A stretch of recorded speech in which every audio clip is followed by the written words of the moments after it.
Bueno, seguimos acá, qué turbio. Qué turbio. Cuando no hay buenas comunicaciones, ¿viste? Estuvo complicadito la complicación. Estuvo complicada la complicación. Comunicación con Vicky, pero bueno, ya dijimos para que puedan venir a verla el 28 en el marco del festejo de Proyecto Bohemia. Amigas, las chicas las queremos un montón. Mañana podríamos montón. hablar con ellas tal vez. Sí, vamos a ver, vamos a gestionar eso. Vos sabés que en todo este tiempo estuvimos viendo la posibilidad de hablar de los consumos y demás. Viste que estábamos hablando de Gran Hermano, gente que está muy atravesada por sus mambos personales y que en algún punto siempre te llevan directa o indirectamente al consumo. Entonces dijimos, como siempre y todo, no queremos hablar al pedo, porque en lo posible no. Claro, entonces decidimos, vamos a traer a gente idónea. Gente que sepa. Entonces le vamos a dar la bienvenida a Diego Rotundo, que es licenciado en Psicología, diplomado en Políticas de Drogas, Salud y Derechos Humanos. Bienvenido, Hola, Diego. Se nos olvidó, ahí estamos. Dale, hola, buenas tardes. Buenas ¿Cómo tardes. están? Esta tarde lluviosa. Gracias por la invitación. Gracias a vos por venir. Gracias a vos por venir, porque en realidad cada vez que uno habla de drogas, de consumos y demás, hay como mucho tabú, ¿viste? Uh-huh. Mucho tabú, mucho miedo también a querer salir al aire, al salir en una cámara. Y bueno, es mi cara la que se está viendo asociada a todo esto, ¿no? Sí, pero me parece que es re importante poder abrir estos espacios en los medios de comunicación y sobre todo en los medios que se animan a hablar sin tabúes, digamos, de un tema que es polémico, digámosle. Sí. Y un poco de la problematización de esto es porque no se habla. Claro. Entonces me parece que lo importante es poder empezar a hablar del consumo, de las lógicas de consumo, de una sociedad de consumo y de algo que, si bien siempre se piensa que está afuera, es algo que nos atraviesa a todos. Claro. A todos. ¿De qué hablamos cuando hablamos de consumos y cuáles son tal vez esos tipos de consumos que hay? Porque decís que todos somos en parte consumidores, ¿no? Ajá. Sí, primeramente todos somos parte de una sociedad de consumo. Estos modelos básicamente capitalistas, digamos, que nos imponen como sociedad a ser consumidores de cosas, de bienes o de servicios, pero permanentemente estamos consumiendo y estamos atravesados por un montón de mandatos orientados al consumo. Y entre esos al consumo de sustancias, digamos. Entonces, en realidad, para hablar de consumos, estamos hablando de diferentes relaciones que tienen las personas con determinadas sustancias. Y me parece que lo más importante siempre es ver eso, ver más allá de la sustancia. Por lo general, cuando se hablaba, o todavía cuando se habla de drogas, se pierde que detrás de eso, o detrás de la droga, detrás de la sustancia, hay una persona. Y ¿qué es lo más importante, digamos? A nosotros nos gusta decir que la sustancia no tape la persona, digamos, haciendo analogía a esto de que el árbol no te tape el bosque, un poco pensar eso, pensar que todos vivimos en una sociedad, que somos usuarios de distintas sustancias, y en eso podemos diferenciar tipos de uso, digamos. Claro. Se puede hablar de un uso más responsable de determinadas sustancias. También hablamos de usos problemáticos o consumos problemáticos, que es la manera en que más se menciona ahora. Claro, ahora, asociado a la adicción, digamos, directamente. En realidad, a mí me parece interesante eso, como diferenciar el uso problemático o el consumo problemático de la adicción. El consumo problemático es cuando un uso de una sustancia particular nos trae algún problema. Bien. ¿Qué podría ser? En este caso, ¿podría ser una adicción? Claro, cualquier adicción es un uso problemático de una sustancia, claro. Pero no cualquier uso problemático es una adicción. Voy a poner un ejemplo como muy, muy, muy claro. Yo puede que nunca haya tomado alcohol en mi vida. Nunca tomé alcohol, salgo una noche, me tomo 2 botellas de vodka y me subo a mi moto y tengo un accidente o me pongo en riesgo. Ahí hice un uso problemático de una sustancia, pero nadie podría decir que yo soy alcohólico o adicto a la sustancia. Claro. Entonces, nos parece como muy importante marcar esa diferenciación y empezar a hablar de los consumos problemáticos como algo diferente a la adicción, porque es algo que nos puede pasar a casi a cualquiera o a cualquier usuario de sustancias, digamos. Y que no se da solamente en drogas específicamente, sino, por ejemplo, en esto que decís, si hablamos de un consumo problemático, por ejemplo, de la cafeína, sí. Que la gente lo tiene muy naturalizado, ¿no? Totalmente, o del alcohol. Claro, Nosotros cuando hablamos de sustancias no hacemos una diferenciación entre las sustancias legales o las ilegalizadas. También nos gusta decir esto, sustancias ilegalizadas más que ilegales, digamos, porque en verdad son sustancias ilegalizadas porque hay una regulación que dijo estas sustancias son ilegales y estas son legales, claro. Que en realidad se basa en normativas que no tienen mucho que ver con la peligrosidad, por ejemplo, de la sustancia, porque hay una de las sustancias más consumidas y más problemática, es una sustancia legal que es el alcohol. El alcohol genera muchos problemas. Sí, sin duda.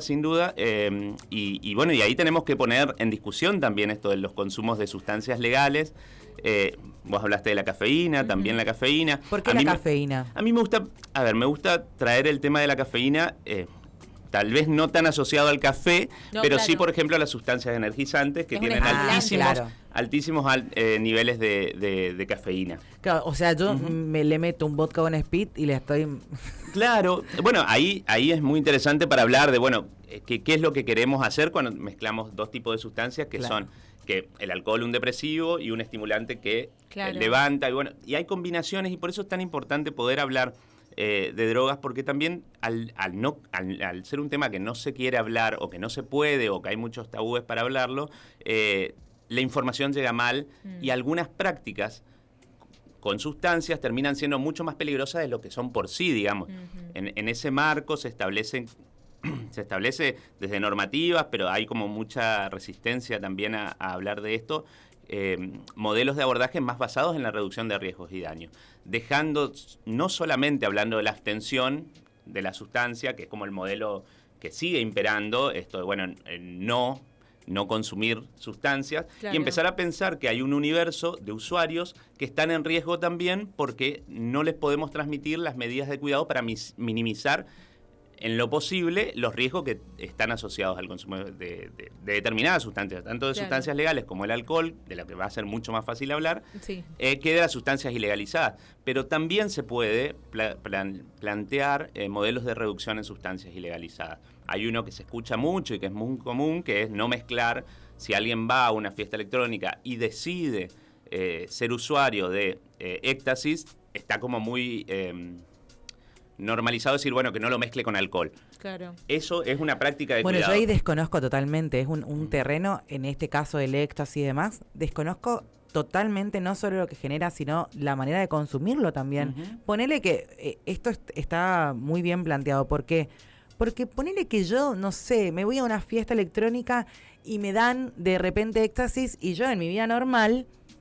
No sé que no se puede mezclar por alcohol y le meto un vodka con speed. Imagínate un escándalo, un circo sería eso para mi organismo. Sí, aparte que es muy riesgoso. Es muy riesgoso, nada, que puede costarle la vida, digamos. Claro. En ese sentido me parece que también, y ahí es cuando algo que cuesta mucho también hablar de hacer, hay que plantear campañas de prevención universales, que son para todos, que brindan cierta información a toda la población, pero también tenemos que empezar a pensar campañas de prevención dirigidas a poblaciones particulares, digamos. Y en este sentido es dirigidas también a personas que son usuarias de sustancias. Tenemos que pensar cómo plantear políticas de prevención y de cuidado, que me parece que a mí me parece que es interesante pensar esto, qué prácticas de cuidado tienen que tener también los usuarios de sustancias para no poner en riesgo su vida. De nuevo, cuando hablo de sustancias hablo de todo. Claro. Hablo de alcohol, hablo de tabaco y hablo de otras sustancias. De consumos en general. Y en base a eso tengo dos consultas, que se escucha mucho esto de, y no sé si lo voy a decir bien, por eso quiero que me corrijas vos, esto de la personalidad adictiva, de que hay personas que tienen más tendencia a generar adicciones en sí, ¿no? No solamente de sustancias, sino en una vida cotidiana. ¿Eso es real? A ver, ¿no? Sí, me parece genial. Primero, yo no vengo de las ciencias médicas, digamos, yo vengo de las ciencias sociales y me interesa mucho ver la problemática desde un punto de vista social. A ver, si bien puede existir y tal vez haya algunas personas más idóneas para plantear que haya algún tipo de cuestión biológica, lo cierto es que para mí, o lo que opinamos por lo menos las personas que estamos en el campo de lo social, el tema del consumo tiene que ver con el tipo de relación que establece cada persona con las sustancias, digamos. Y esa relación está matizada por un montón de cuestiones.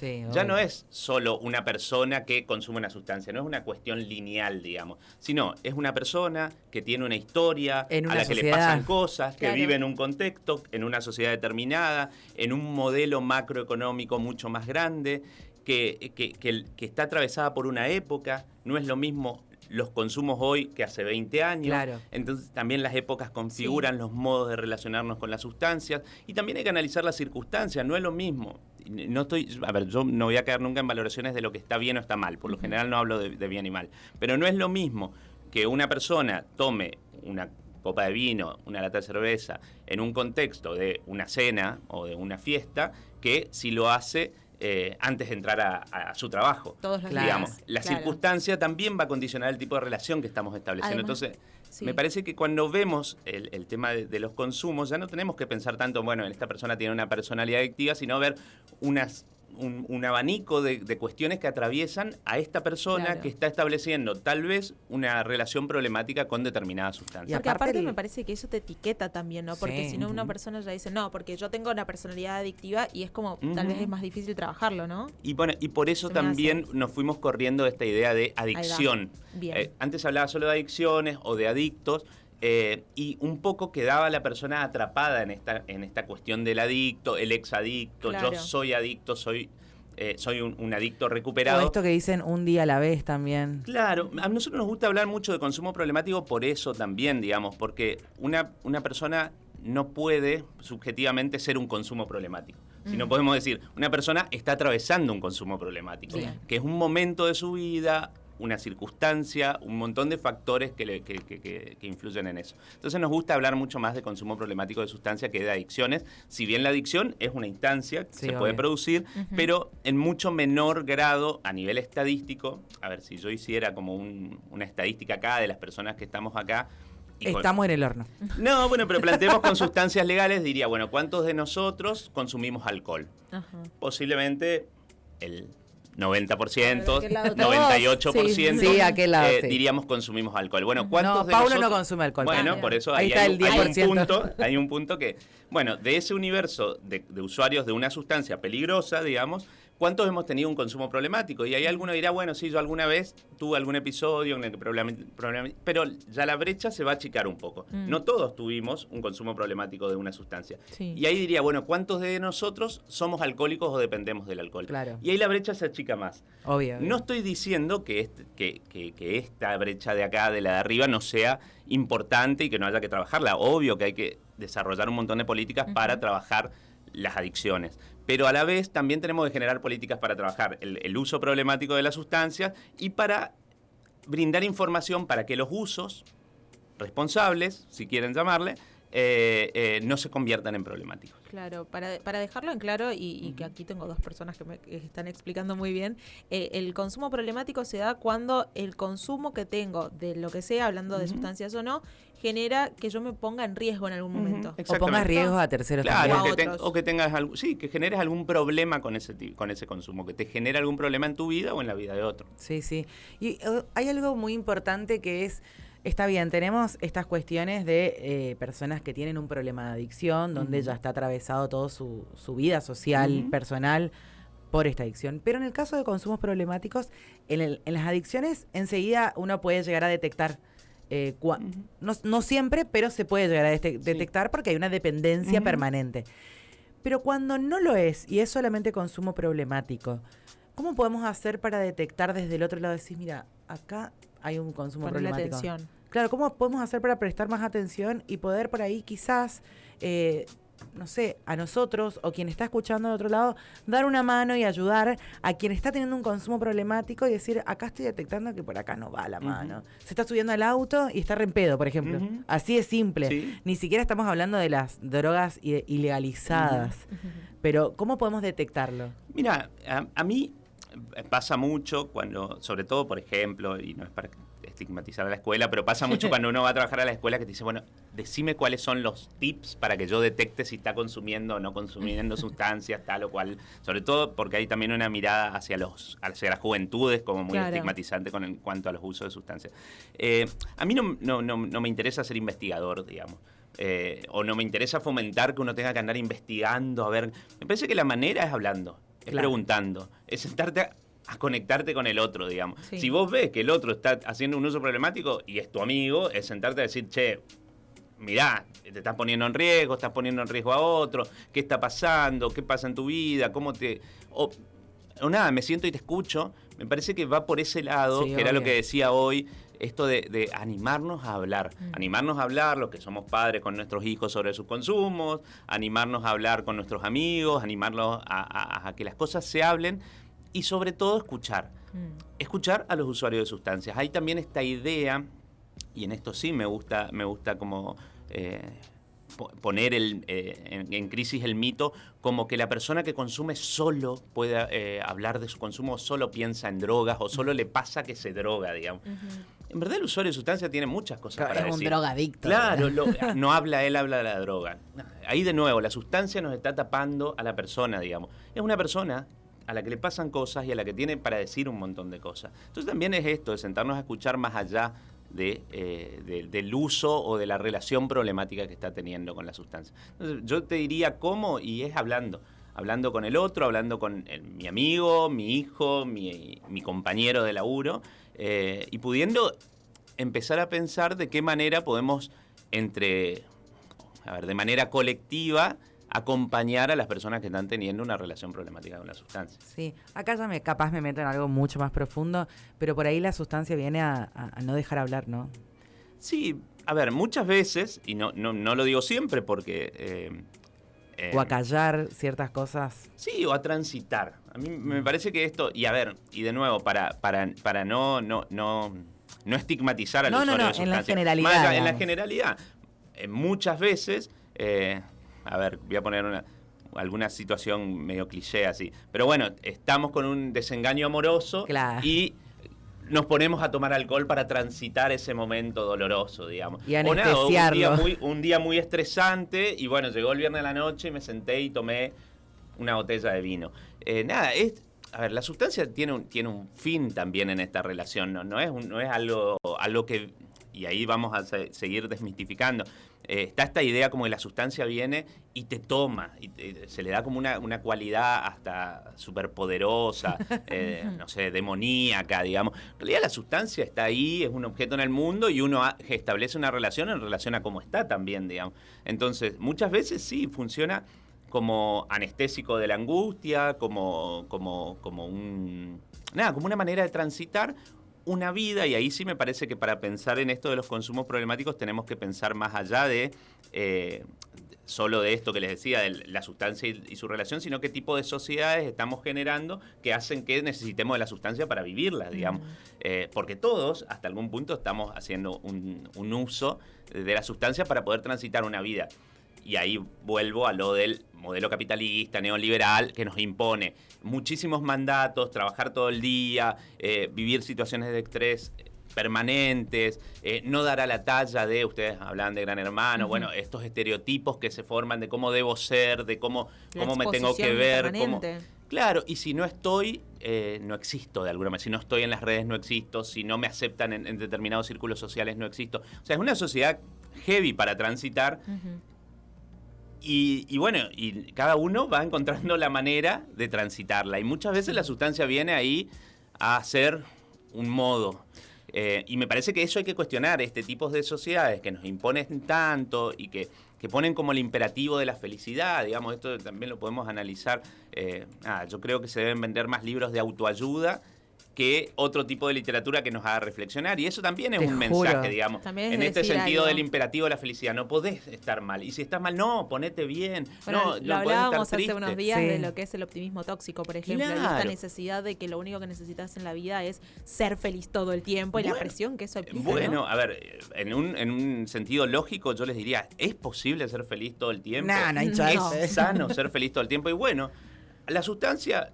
Viene ahí, alguien te dirá, bueno, yo para estar arriba y laburar más tiempo del que me da el cuerpo, me tengo que tomar tal o cual cosa para estar así. Cumplir determinadas expectativas todo el tiempo y de parámetros como muy altos por ahí, decir, bueno, tenés que hacer esto, tenés que ser eficiente, tenés que estar linda, tenés que actuar de la manera que corresponde, encima tenés que ser buena pareja, tenés que ser sexualmente activa, es como un listado interminable de cosas que sí... ¡Wow! Todo eso se espera de mí. ¿Y será que alrededor esperan de todo el mundo? No, yo ya me bajé del tren hace rato. Claro, bueno, pero hay gente que puede bajarse y hay otra que no, digamos. Sí, obvio, y en ese sentido me parece que es re interesante el cuestionar este tipo de sociedades para empezar a pensar en estrategias de prevención mucho más eficaces que solo decir esto te hace mal, digamos. Y también poder hablar de, recién estábamos diciendo esto de las drogas ilegalizadas, pero también de drogas legalizadas, y me refiero a las drogas farmacéuticas, ¿no? Que nos recetan una vez por tal o cual motivo, y que de repente si no tenemos esa pastilla o lo que sea, no podemos hacer nada, ¿no? Porque si yo no tengo acá, y esto es muy normal, hay uno que es para las alergias, que lo tenés que oler, súper ¿adictivo? Sí, recontra, y te haces como dependiente de eso, y conozco mucha gente que, no porque estoy alérgico, y tiene que oler ese, es como un labial, así, por decirte, como una mantequilla de cacao, así, claro, lo tenés que aspirar, y es ese olor que tiene, que no sé de qué es, y no pueden salir sin eso. Ay, no, me lo olvidé. Yo he visto gente que se desespera por no tenerlo, como un efecto necesario. Medio placebo. Medio placebo y medio no, porque a la vez estamos hablando de algo que te recetaron una vez y que ya no puedes vivir sin eso. También tiene que ver, ¿no? Y que tienen, por eso cuando hablamos de drogas, hay diferentes usos también. Claro. A ver, los usos medicinales existen, obvio. o sea, si es una droga que nos recetan porque la necesitamos, es una cosa. Sí, ahora, obvio. si nosotros hacemos el uso de la misma sustancia, hablamos de cualquier psicofármaco, por ejemplo, Claro. Que es una sustancia legal, pero si lo compramos por fuera de que será recetado por un profesional, puede traer problemas también. Obvio. Entonces ya no es lo legal o lo ilegal lo que hace peligroso o no, digamos. Es el consumo. Es el tipo de relación que uno establece con la sustancia. Ay, Diego, tengo básicamente. tantas cosas para preguntarte, así que te invito a que te quedes al próximo bloque. Dale. ¿Sí? ¿Puede ser? No hay problema. Genial. Bueno, entonces, vos que estás del otro lado, quédate ahí porque tenemos mucho más para preguntarle a Diego. Acá estamos, Y seguimos. si nos callamos, ¿no? No No podemos. Los que están en Twitch conectados en Radio Provincia del Chaco, van a ver que no paramos de hablar, porque cuando hablamos de consumos problemáticos, hablamos Surgen dudas. de un montón de cosas. Para eso está Diego Rotundo acá, licenciado en Psicología, diplomado en Políticas de Drogas, Salud y Derechos Humanos. Y cuando hablamos de consumo, no solamente hablamos de consumos de sustancias, porque fuera del aire le preguntábamos acerca del consumo de redes, Claro. la televisión, esta como dependencia hoy en día de estar expuesto, viste que hablábamos de Gran Hermano, esto de estar expuesto, Sí. de mostrarse Y de verlo. consumir, claro. De verlo, porque hoy el teléfono es como una extensión de nuestro cuerpo, parece, ¿no? Y hay gente que te va a decir, no, yo no tengo adicción a nada, y lo ves exactamente todo el día con el teléfono, ¿no? Sí. Bueno, me parece que ya dijeron lo importante, pero sí, la generación de una relación problemática puede darse más allá de la sustancia, digamos. Bueno, hay una muy popular que es la dependencia al juego, por ejemplo, y claro. que la ludopatía, se plantea como un consumo problemático de juegos de azar, por ejemplo. Totalmente. Y lo mismo todo lo se que está implica viendo. tener Totalmente. ser un ludópata, porque, a ver, nosotros hablamos, bueno, sí, el juego, pero todo lo que arrastra, bueno, es solamente ir y jugar.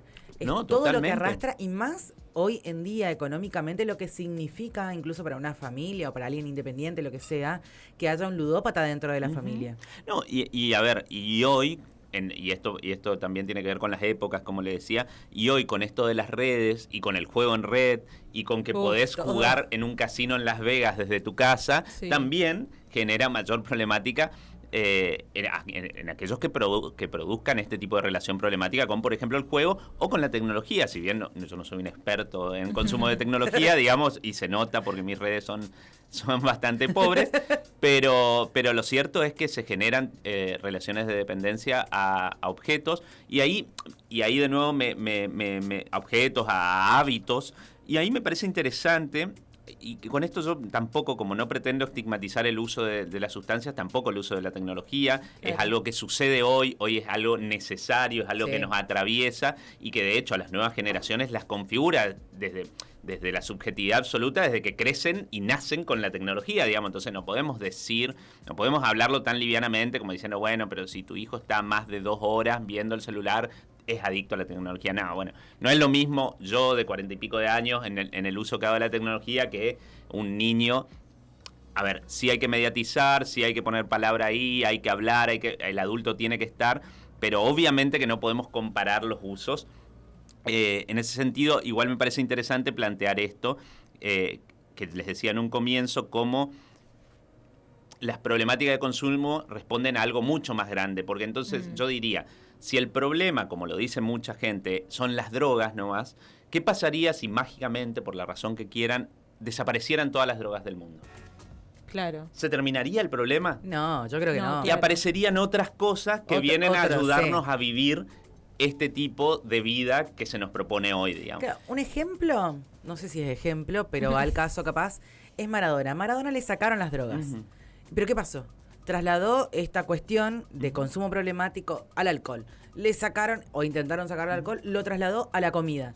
Y así sucesivamente, o sea... Claro, por eso me parece re importante pensar en la complejidad cuando hablamos de consumo. Ya no es una cuestión tan simple de, bueno, tomé contacto con una sustancia. No, está pasando algo más, tenemos que pensar en esto. A mí me parece que hay que pensar en estas sociedades en las que los lazos sociales se van quebrando un montón, en la pandemia, estuvimos hablando también de la pandemia en un momento, y de por sí estos modelos en donde se agrava la desigualdad social, donde los vínculos se empiezan a romper, muchas veces donde uno se empieza a sentir más solo, aunque esté rodeado de gente, si uno se siente solo, la sustancia viene también a acompañar las angustias, digamos. Entonces me parece que el camino, si en algún punto hubiera un camino, porque no es uno, hay muchos, pero está relacionado a empezar a pensar en cómo volvemos a generar lazos como sociedad, a empezar a pensar, lo dije hace un ratito, en salidas colectivas. En salidas colectivas quiere decir en que pensemos cómo las comunidades y cómo nosotros como sociedad vamos a ir acompañando a aquellos que le están pasando cosas, claro, que están teniendo consumos problemáticos, y con esto quiero ir un poco a romper con los estigmas al usuario de drogas.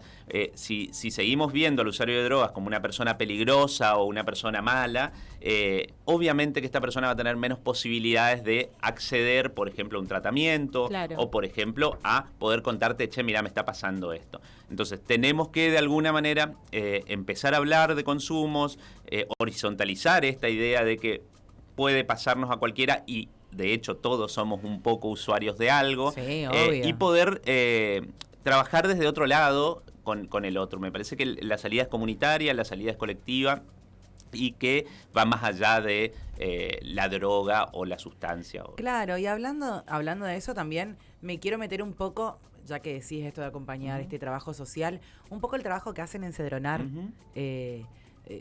¿Quiénes asisten? ¿Cuáles son el tipo de actividades que se realiza del Cedronar? Y para quien no conoce, contar qué es el Cedronar.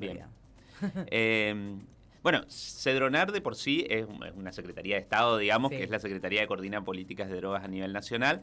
Aquí en la provincia hay un trabajo en conjunto que se reafirmó mucho en esta última gestión, que tiene que ver con la firma de convenios de trabajo en conjunto, que posibilitó que la red de asistencia pueda estar más fortificada. Hoy en el Chaco existen varios dispositivos que dependen de la Cedronar y que están en articulación con el Ministerio de Salud, específicamente con la Subsecretaría de Salud Comunitaria de Entornos Saludables y No Violentos, y que lo que proponen es un poco esto, brindar un espacio que tenga un abordaje comunitario. ¿Qué decimos de un abordaje comunitario? Es un abordaje abierto a la comunidad, que no solo trabaje con el usuario, sino que trabaje con la familia, el vecino, las otras organizaciones, las escuelas. Es con todo, con todos, digamos. Claro. En ese sentido, me parece que las propuestas que tenemos nosotros, específicamente del dispositivo que me toca coordinar a mí, es un espacio abierto para jóvenes.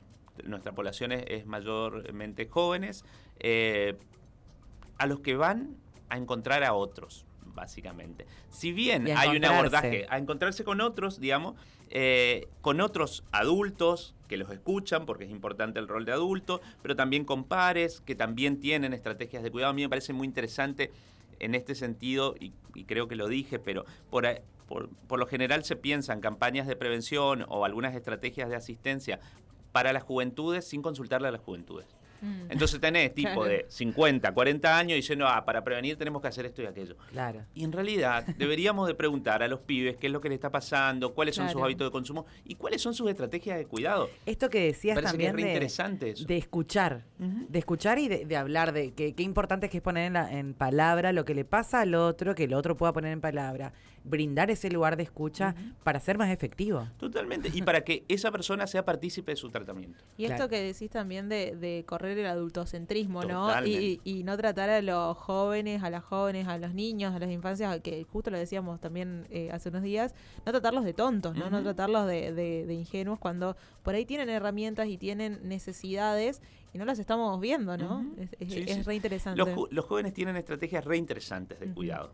Muy y que dinámicas, los aparte. adultos no tenemos idea de lo que hacen. Entonces me parece que hay que fortalecer estas estrategias, hay que brindar información efectiva sobre algunos mitos que también tienen los jóvenes y acompañar y estar para cuando nos necesiten. Ahora, hablamos de jóvenes, este no es un problema solo de jóvenes, hay consumos de adultos y me parece que pasa un montón que también se infantiliza al usuario adulto de sustancias. En esto que les decía en algún momento, bueno, como consume sustancias lo único que quiere es hablar de drogas y también ahí me parece que hay que correrse un poco. Esto que decía, es una persona que tiene potencialidades, que también tiene que ser partícipe de su propuesta de tratamiento y que también tiene que ser escuchada. Sí. Y tiene que ser escuchada en cuanto a qué es lo que quiere para que lo acompañemos. Digamos. Muchas veces se dice, no se le puede preguntar.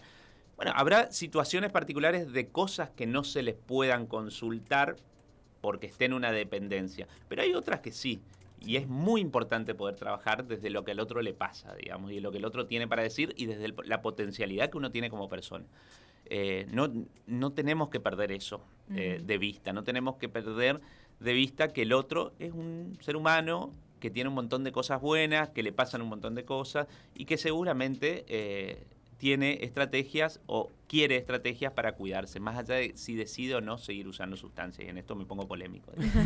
Algo que y respetar también el deseo del otro, y sí. Algo que decíamos también recién, el poder hacer un paralelismo, porque estábamos hablando de el fenómeno Gran Hermano, ¿no? Sí. Y del fenómeno encierro y del fenómeno de cosas que suceden en un contexto específico, como un poco la pandemia, estar aislados. Claro, eso voy, ¿no? La pandemia también llevó a mucha gente a potenciar esos consumos problemáticos, ¿no? Sí, bueno, hay algunas investigaciones que se hicieron, hay informes, los van a encontrar por internet sobre consumo en pandemia. Hay datos muy interesantes con respecto a eso, por ejemplo, que creció el consumo de alcohol, y ahí me parece interesante el consumo de alcohol en adultos. Claro. No creció tanto en el consumo de alcohol en jóvenes. Pero en jóvenes habrán crecido otro tipo de consumo. Bueno, ¿no? puede ser que sí. También puede que no, porque hay mucho del uso de algunas sustancias que tiene que ver con contextos de recreación, digamos, y ahí, bueno, a ver, podría decir, los jóvenes empezaron a consumir menos alcohol, ¿por qué? Porque no se iban a previas, porque no salían, entonces había menos consumo de ese alcohol. A tenerlo tan rápido. O no estaba el contexto dado para consumir alcohol. No, porque a veces el consumo de alcohol es un consumo social. Y bueno, y eso me parece muy interesante también pensarlo, como la publicidad también nos impone determinadas relaciones con las sustancias, digamos, en este sentido, y volver a esto de las sociedades de consumo.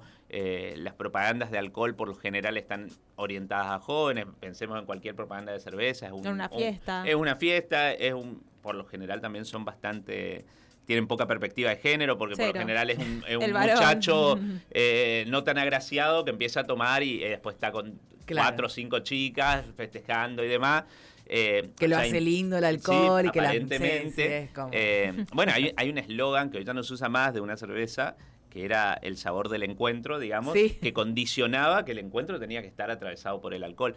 Y a ver, inclusive aquellos que venimos trabajando un montón con esto, nos atraviesa porque yo cuento como anécdota, hace no mucho, me llaman unos amigos y me dicen, me invitan para comer un asado y yo le digo, no voy a poder ir porque estoy tomando antibióticos. Y yo ahí mismo dije, ¿qué tiene que ver? Claro, yo asumía que como tomaba antibióticos no iba a poder tomar alcohol, entonces no me podía ir a un asado, digamos. Claro. Entonces, como también estamos atravesados por estas lógicas de consumo y que nos imponen determinado modo de vivir el contexto de fiesta. Pero qué loco, porque ahora que lo decís, sí, me ha pasado en oportunidades. No, porque estoy manejando, si me voy al boliche, voy a querer chupar. Así textual fue la frase de una amiga, bueno, pero no tomes. O sea, yo, por ejemplo, no soy una persona que toma mucho alcohol. Entonces, si me voy a un boliche y no tomo alcohol, no pasa nada. Y cuando escucho eso, digo, ¿cuál es el problema? No tomes. Ah, no tiene gracia. Tenés que, o sea, para que tenga gracia, sí o sí tenés que estar en pedo, flaco, no, vamos igual. Claro, bueno, esas cosas son las que tenemos que trabajar con los pibes, con las pibas, otros modos de relacionarnos, a ver, no digo que no haya que trabajar prevención, nosotros le llamamos prevención específica a hablar de la sustancia, digamos. Sí hay que trabajar, pero no alcanza con eso. Claro. Lo que también hay que trabajar es estas cosas, lógicas de cuidado, cómo nos relacionamos con los otros, espacios de mayor apertura para hablar, para decir, trabajar una sociedad un poco más dispuesta a aceptar al otro, a aceptar sus diversidades. Más amigable. Sí, más solidaria, póngale la palabra que a ustedes les parezca. Abordaje más comunitario le llamamos nosotros. Sí. Quería saber también cómo puede hacer la gente que por ahí quiere tener más info del Cedronar, o cómo puede hacer para comunicarse, no sé si con vos específicamente o con alguien que pueda sacar las dudas en cuanto al consumo problemático. En realidad hay como muchas vías, digamos, más allá de que se pueden acercar a los dispositivos, los dos DTC, hay 2 dispositivos territoriales comunitarios, y después existen CACs, que son casas de acompañamiento de atención comunitario en otros barrios. A todas las encuentran por las redes.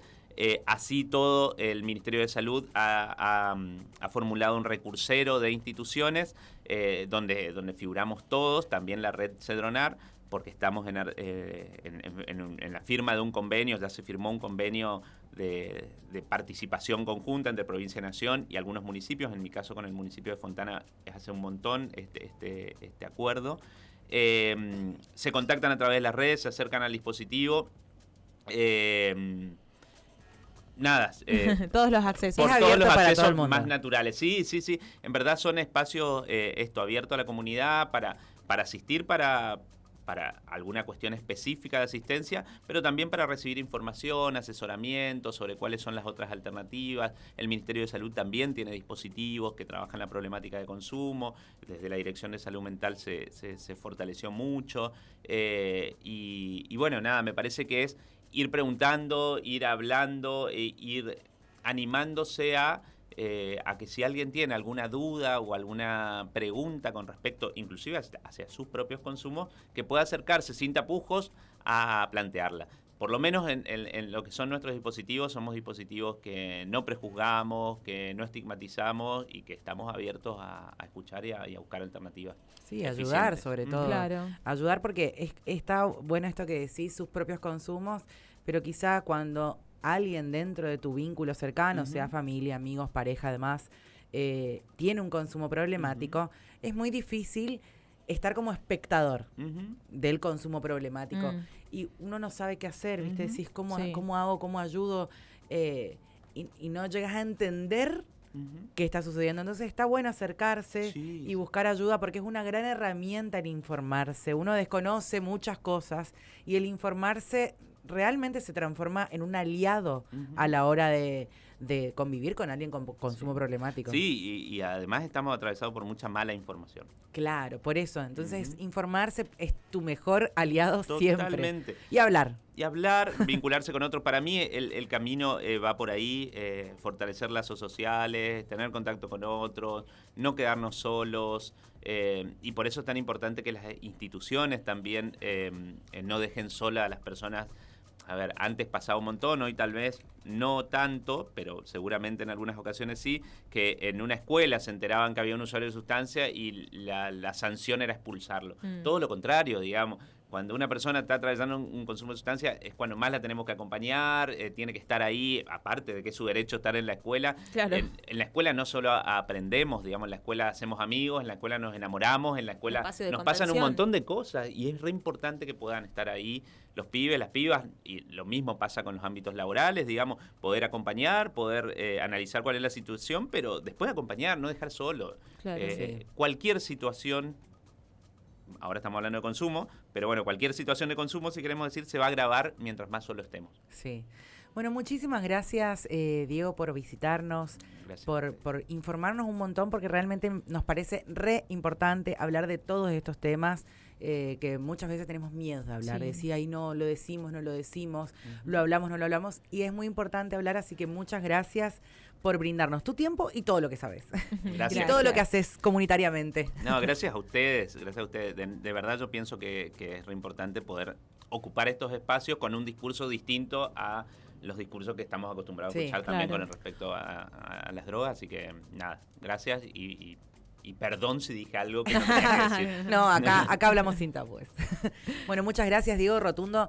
Nos estuvo enseñando un poco, licenciado en Psicología, diplomado en Políticas de Drogas, Salud y Derechos Humanos. Quiero gastarme la plata que